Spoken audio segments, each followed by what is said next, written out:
Welcome everyone to another Necromunda terrain project.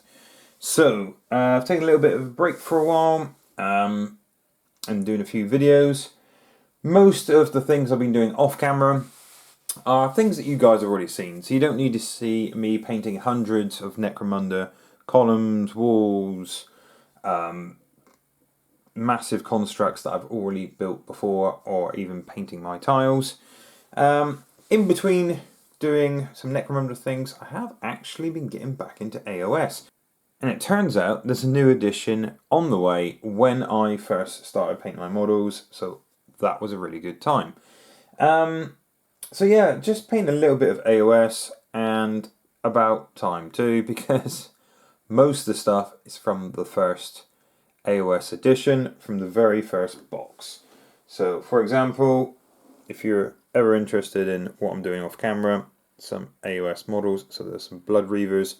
So I've painted 20 of them, I've painted 10 Blood Warriors, a Korgoroth, some of the heroes, things like that from the first box. Also been converting some Necromunda models on the side, because that's just what I live and breathe. But today, it's been a hard time. I've been struggling, so I decided to hit the pipe. Necromunda pipes, that is. So, terrible dad jokes aside, nice reflective rustly bag, great for the camera. So these pipes are fantastic. These are specifically from the Imperial magazine. It was issue number 55 apparently. So this is the thermic plasma conduits. So $8.99, you possibly could get them still on eBay. They're very, very popular, so look out for them. But basically, that's what the packet makes. I mean, you can convert it, you can modify it, you can change it a little bit. You don't have to put certain bits on if you want more straighty bits. But it's a fantastic kit. I've done a video way back when on how I paint them, and that was for my 40k terrain. And I use them in my current Necromunda campaign.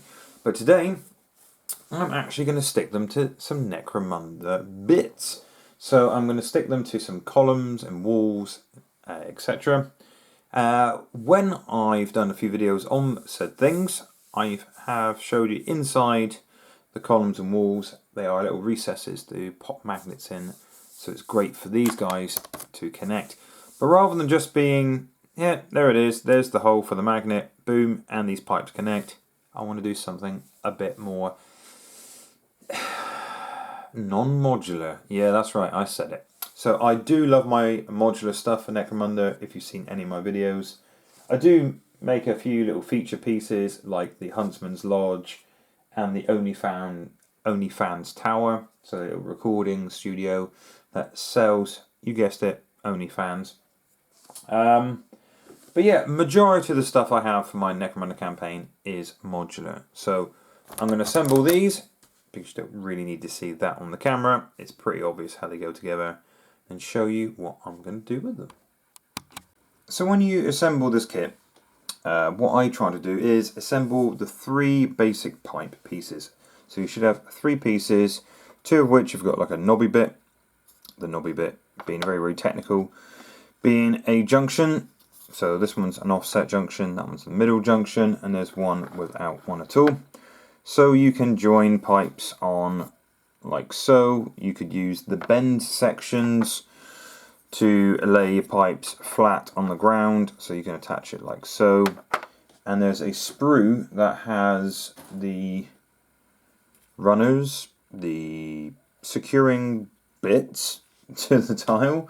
So if you want your pipes to run along the floor in your Necromunda hive, you can paint, you can assemble it as per instructions. But in today's video, rather than using instructions, because anybody can read the instructions, they're really, really simple and easy to use, making a junction like this, for example, or a series of pipes bolted to the floor of your hive, what I'm going to do today is show you how to do something more upright. So more vertical, climbing up your terrain, and I've taken this inspiration from Leonard at Rapid Tabletop Gaming. So the guy is an absolute genius, and those who've seen Necromunda terrain making projects before have probably come across his work already. The guy is an absolute legend, and such a nice guy to boot, which always helps. So the first thing I did was get a single pipe, and you'll notice if you try to attach your pipes to the columns, you'll be needing sections like this. So most of you guys already have seen these. These are with the columns and wall kits anyway, so you can put your magnet in there and these can attach. Fantastic little things, not a problem. If you've got columns and walls and you want to attach these pipes to the columns and walls, you've already got these.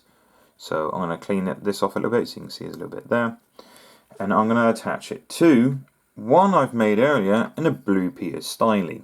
So this is going to be an upright pipe. I'm going to attach that to there and stick a magnet inside and stick a magnet inside of my column as well. So mark where you want your bend to end. It even rhymes.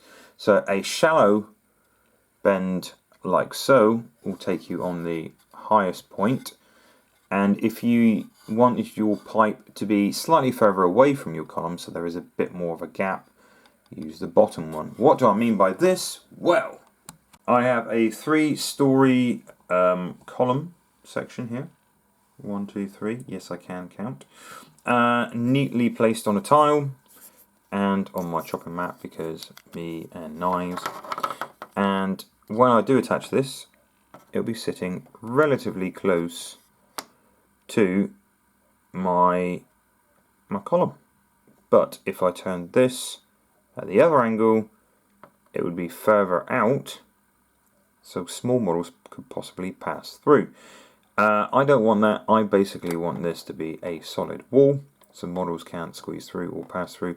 You will be able to shoot through either side, but I don't want it passing through. So I'm treating this pipe as a pretty, and B, I'm treating it as a wall section. If you want it sticking further out, you will then be encroaching, if I can pan down, so rather than being that close to the column and being slap bang in the center of a tile formation, it will be over here, which will be encroaching on another lot. So when slotted into your actual section, you can have it here, which is slap bang in the middle of a tile, or it's going to be here, which is going to interfere with 2 lots of tiles, which is fine.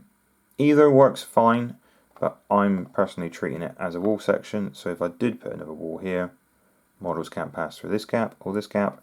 The choices are up to you. Wall section, or possibly slows models down. I suppose if you've got a large base there, and the little models will be able to run through quite clearly. So I'm going to stick this on here, magnetize it inside the column, and in there. Helpful GW, really, really helpful. You should have this on most of your kits. It's really, really, really good.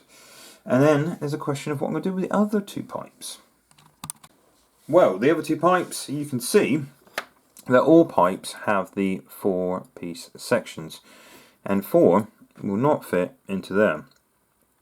So the best thing to do is, oh look, it is perfect for making a join. But center, but the center piece here, offset piece here, what are we going to do? I suggest we cut one piece off here, making this an end piece like this, if that makes sense, as in the join, the fan section is going to be closer to the end like this piece is. And then I'm going to cut this piece off here and this piece off here, so both pieces will be identical. They'll both be a 3-piece with a join part way in the middle. So I suggest hobby saw along that line and keep it as neat as you can. So they will be both 3 pieces and joining in there.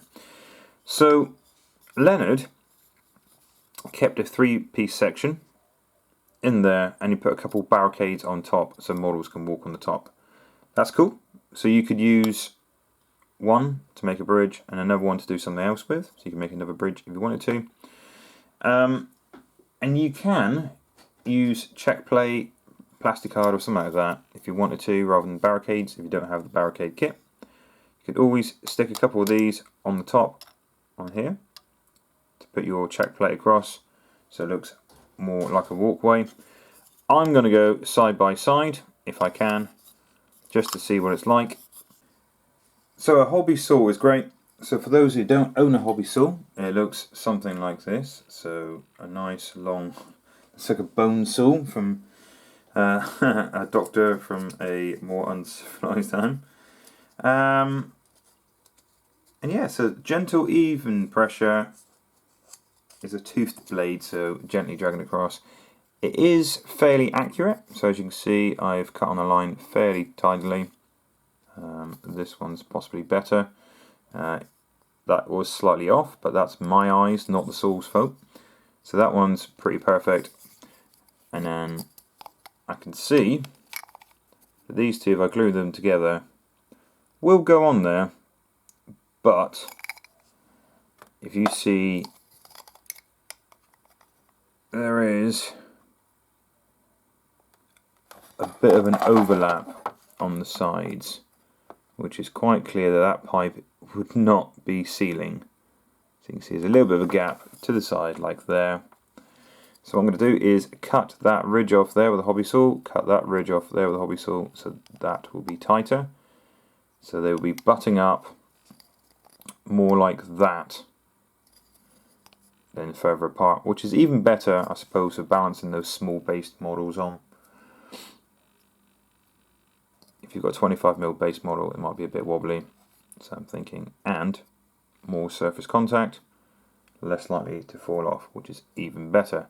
So the bits that you've cut off, obviously don't chuck anything away in this hobby. It's really, really useful.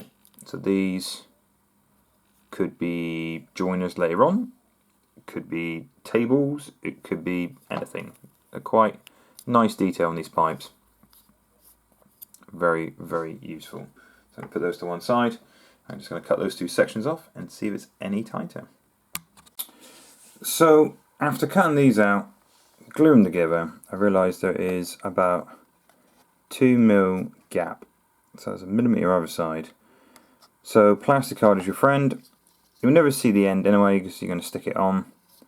So I've got some old plastic card that I was doing a I think it was for my muff dive bar for Necromunda. So my sign with fluorescent tubes going through, so light up sign.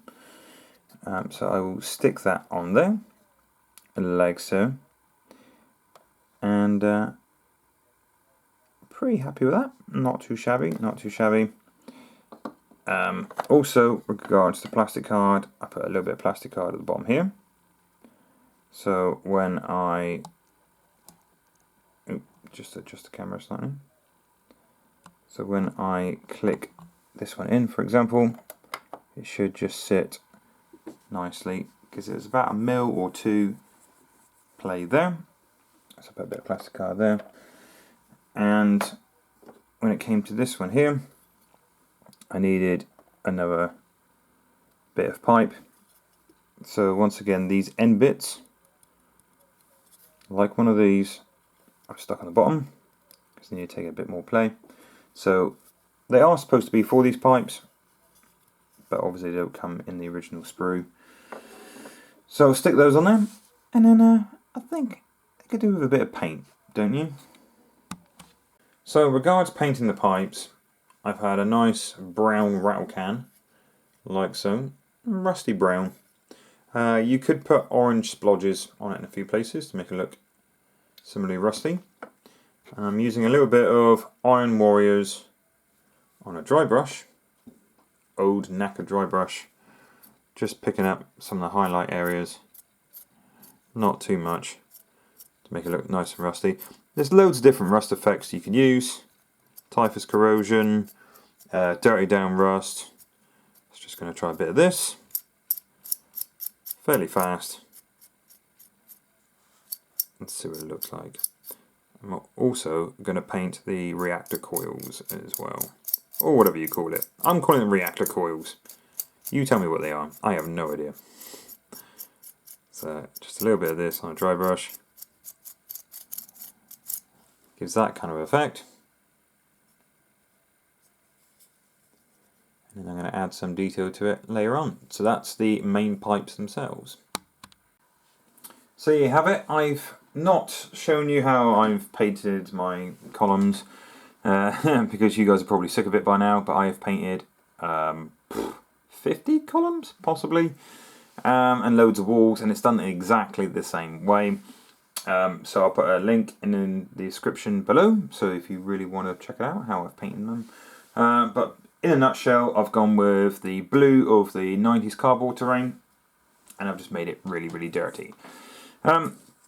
So there you go. I've got my bridge, which is nice and sturdy. So I've got a decent sized Goliath base. You can see the magnet underneath. So that is not a problem.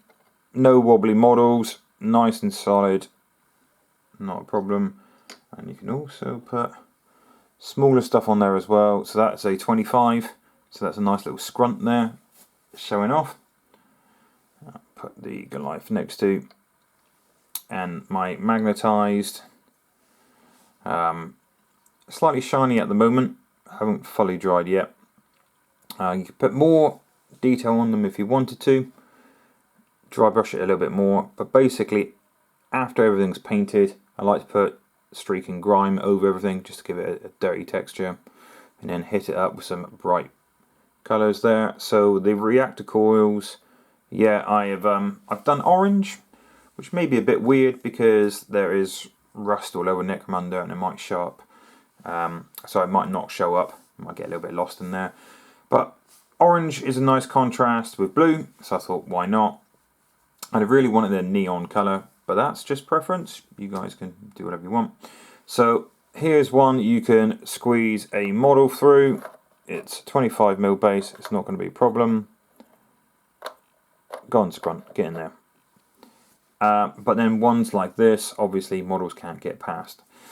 So you can still fit a wall section there, and you can still squeeze through there if you're, well, not even a squeeze if it's a 25mm base, but rules wise maybe you can say that these guys are half speed because they're a bigger base, but you cannot, if there was a wall section there, get past that one. So that's basically what I wanted to do with the pipes.